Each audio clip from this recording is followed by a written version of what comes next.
Yo, what is up, ladies and gentlemen? Back with another video, and today we are preparing for Operation Firestorm down in Elkin, North Carolina. So today we're going to go over what you need to bring to your first Milsim game, and how you should pack it, or like my method on how I pack. And there is a blog also to show you my trip. So let's get into how I get all of this stuff packed up all nice and organized when I go to a 2-3 day event in another state. Okay guys, so the first thing I want to start with is your kit. So this is everything I'm going to be wearing for the game. So this is I don't even know what kind of facility this is. It's almost like it's like an abandoned like little industrial area. There's multiple different buildings, 2, 3, 4 stories tall, stuff falling from the ceilings. So I always bring a helmet with me, as well as a hat or a boonie. I'm a boonie type of guy, but I always bring a helmet just in case it's somewhere dangerous and I might bump my head on some things, and in case I do want to run the GoPro, I just have to take the case off of my paper mask. But I always rock a deadlight on the back, so that in case I'm shot in a dark area, have that so that people will stop shooting me. That's something you should always have. You don't need a helmet. I would always recommend a deadlight and some kind of head protection, which is why I always, like I said, I keep a boonie and a helmet with me. So there's that. Obviously need your belt, keep your pants up, put your gear on. For bigger games, it doesn't matter for the most part if it's like the manufacturer of the game. Most of the events will allow you to run tourniquets. So this is a Operation Lion Claw game, so they are allowing you to use Third Coast tourniquets or any brand tourniquets, Milsim West. So I've had one of these Tactical Tailor Milsim West ones for years from a local game, but I also found these ones on AMP, which work really nice. The only thing I don't like is the little red strap. The stitching is kind of bad. You can see this one's already coming apart, but I would always make sure you have some kind of tourniquet system or ace bandage, depending on what the rules of your event is saying. Most of them are switching to the tourniquets, so I always recommend to have 2, but there's the rule of 2 is 1 is none, 2 is 1, and 3 is 2. Always make sure I have extra tourniquets. Now I rock Crye Precision pants, so I always make sure I have my knee pads with me. And it's very important because the last game I went to, I actually forgot my knee pads. So it was a very bad game. I mean I had fun at it, but not having my knee pads was a struggle. So I got a set of Multicam Tropic not too long ago, and I got the green knee pads. So I always make sure I bring both sets, my tan and my green knee pads, just in case, because if worst comes to worst, yes, I'll rock Multicam with green knee pads. It won't look bad. I rock a dump pouch, obviously keep my empty mags, and I actually keep my starting mag in here. When I go to these games, I leave all my mags empty except for my pistol mags, but I keep them in the vest and in the dump pouch, just so that when I'm there, I'm just ready to go. All I gotta do is pull out my Odin speed loader, wind it up, and we're good to go. And then obviously your plate carrier, or your whatever you want to call your first line, second line, however you're gonna hold your stuff. So I rock a Emerson JPC with my patches on the front and my dangler for my EG67 pea grenades. So then obviously got 6 mags on here. I know the line's not the greatest.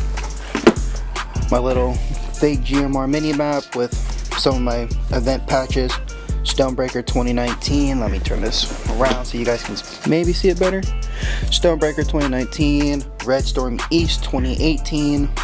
Those aren't the only games I've been to. I've been to plenty of them, but those are the 2 I like rocking on here because, look at that Stonebreaker patch. That is cool.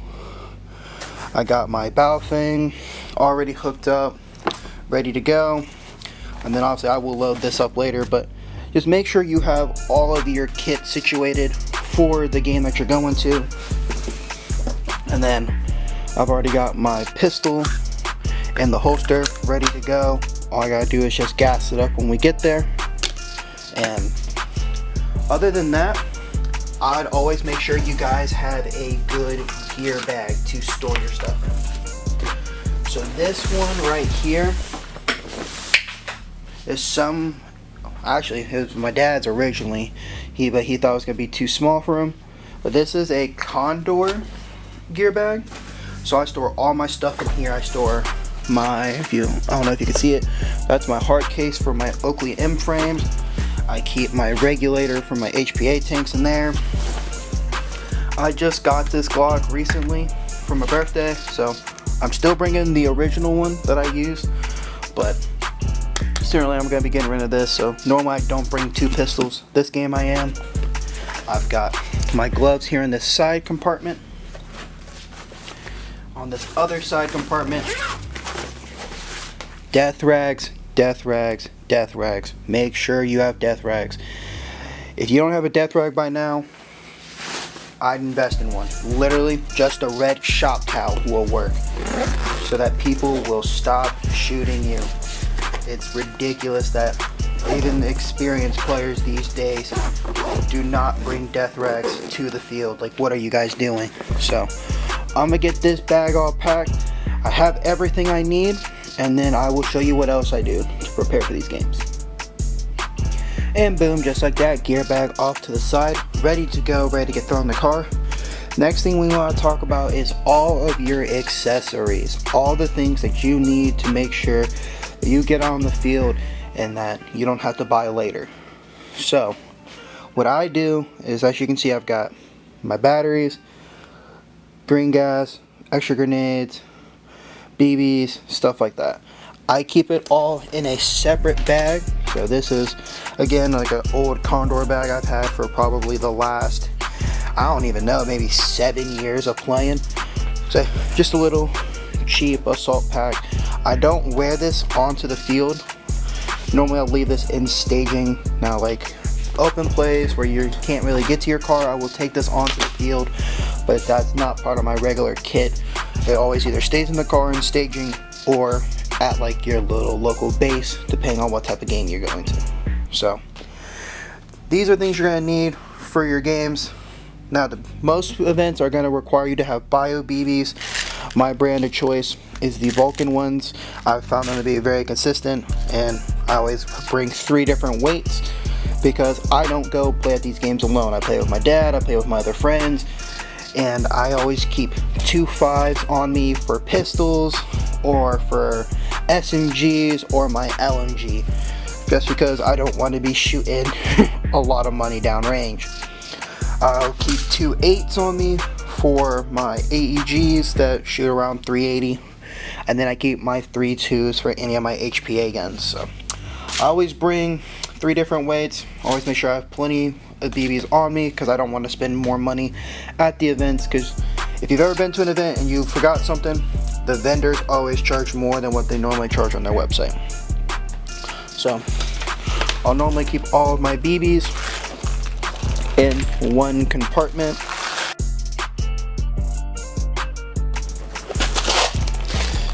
And boom, just like that, over 20,000 BBs just ready to go.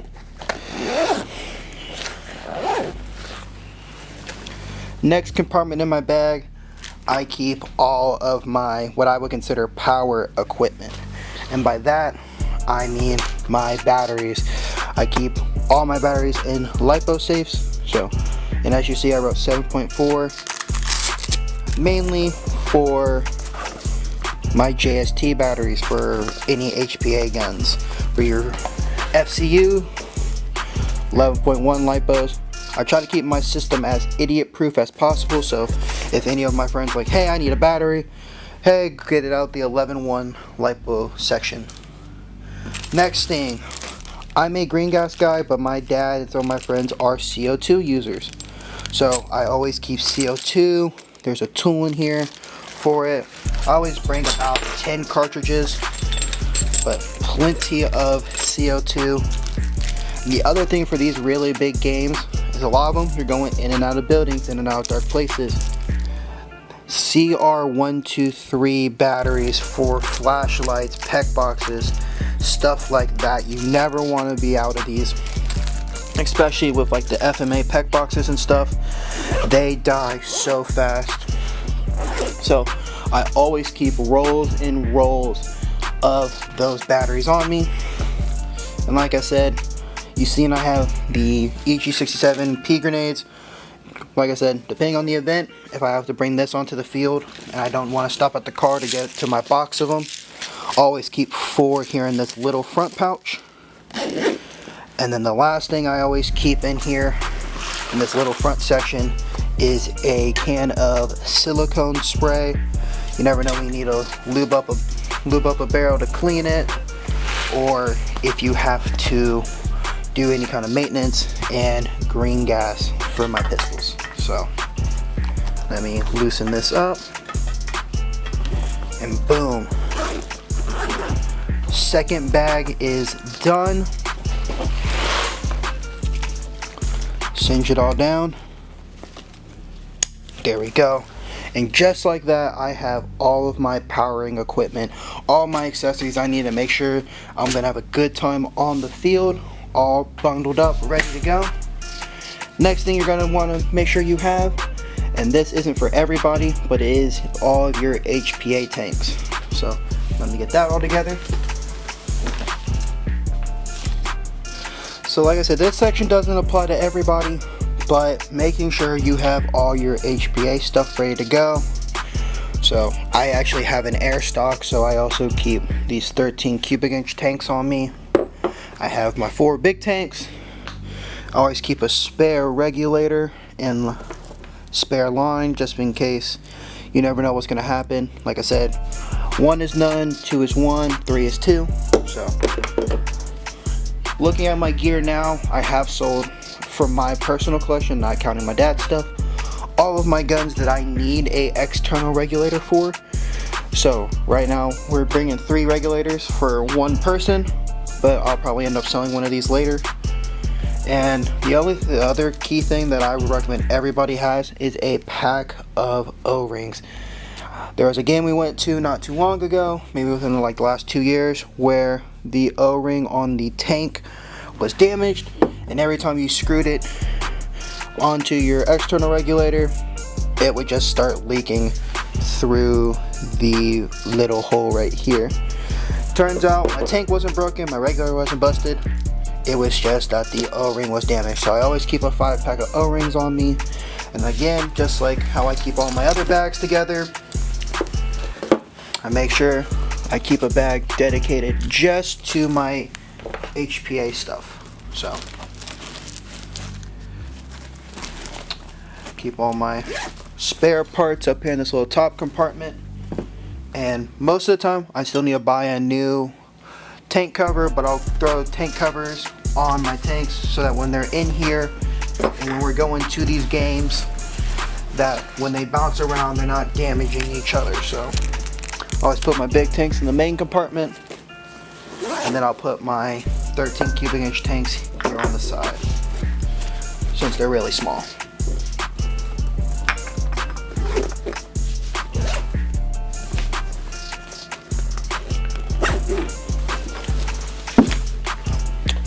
And just like that, we already have just like that, we already have 3 bags ready to go. We only gotta do 2 more bags, and then we are good, and everything should be ready for us to go to the op. Okay guys, and we are on to the final stretch. I'm just gonna do these at the same time, but I recommend everybody have some sort of tool bag. I always recommend someone who has a tool bag, so I keep a bunch of different hand tools, different sizes. A lot of them are probably repetitions, you know, making sure that a lot of things are the same, but I work out with Menards, so hardware store. Literally bought this bag with all of these different sets of cheap Craftsman tools in here. Bought some like cheapo Allen key sets, because you always want to make sure you have everything you need wire strippers, stuff like that. You never know when you're gonna have to splice stuff. Roll of electrical tape, any little odds and ends I always keep in this bag, because even if you don't know how to fix it, I guarantee you there is someone there at the field or at the event that will know how to fix whatever problem you have. So if they don't have tools, make sure you do. So that's something that I always take with me everywhere. And then the other thing you always want to make sure you have is spare sets of camouflage or spare clothing. So like I said, I rock Cry pants or Cry gear, so my main set is the G3s, G3 top, G3 bottoms, and then I also have the Army cut or the AC cut as backups, just because you never know if it's going to be raining, muddy, whatever, and when you go back for the second or third day, depending on the type of game, you always want to have a nice dry set, or at least a backup shirt, because when you're getting all hot and sweaty, you don't necessarily want to put that shirt on the second day. So I always bring 2 sets of camo with me. And also, pick out your patches. I always keep flags on my shoulders, and then the sides, it just depends. I have so many different patches, but make sure you pick all your kit out. Make sure you have backup sets, even if it's not camouflage. Like I know Lion's Claw, they're not too particular, so if you want to have like just like a tan backup shirt, maybe a set of like khaki bottoms and a multicam backup shirt, I'd always make sure you have it, because you'd rather have it and not need it than to need it and not have it. But other than that, only other thing that you need to make sure is that you bring your weapon, your main weapon. So I'm not going to show you that. If anything, you'll see it in the gameplay. But I hope that this helps you guys understand everything that you need to successfully have a good time at one of these big events. And if you guys have any other questions or any other recommendations, leave them down in the comments. I really hope you guys enjoyed this. I hope it teaches you something, and I will see you guys in the next video. Peace. I hope you guys enjoyed the video. If you did, hit that subscribe button, hit that like button, and leave a comment down below what you think, what I can improve on, whether I should play or try a new field or play somewhere else. Either way, leave that down below. And then if you want to follow me on my main channel, where I'll be doing vlogs, computer science stuff, motorcycle content, follow me up here. Otherwise, socials are in each corner. But either way, I'll see you guys in the next video. Deuces.